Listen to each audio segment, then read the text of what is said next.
Hi friends, మీరు చూస్తున్నది డిండి ప్రాజెక్ట్ని. తెలుగులో దీన్నే డిండి జలాశయం అంటారు. ఇది ఎక్కడ ఉంది అంటే మనం హైదరాబాద్ నుంచి శ్రీశైలం వెళ్ళేటప్పుడు హైదరాబాద్ నుంచి సుమారుగా 95 కిలోమీటర్ల దూరంలో ఈ డిండి ప్రాజెక్ట్ ఉంటుంది. అసలు జలకళ ఎంత అద్భుతంగా ఉంటుందంటే 2 కళ్ళు సరిపోవు.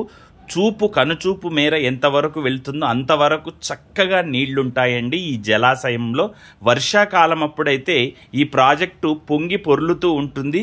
చూడడానికి ఎంతో నయనానందకరంగా ఉంటుంది. దీని తాలూకు ఫుల్ లెంత్ వీడియో మన సాహిత్య టీవీలో ఉంది, మీరు తప్పకుండా చూడండి. ఇంకాస్త వివరంగా నేను ఎక్స్ప్లెయిన్ చేశాను డిండి ప్రాజెక్టు గురించి. మీరు కూడా హైదరాబాద్ నుంచి శ్రీశైలం ఎప్పుడైనా వెళ్ళేటప్పుడు ఖచ్చితంగా ఈ డిండి ప్రాజెక్టును దర్శించండి. ఇక్కడ కాసేపు రిలాక్స్ అవ్వచ్చు, వీడియోలు దిగొచ్చు, ఫొటోస్ తీసుకోవచ్చు. చూడండి, మా అమ్మాయి సరదాగా అక్కడ వీడియో తీసుకుంటుంది. చల్లటి గాలి, ఆహ్లాదకరమైన వాతావరణం అద్భుతంగా ఉంటుంది. ఫుల్ లెంత్ వీడియో సాహిత్య టీవీలో ఉంది, చూడండి.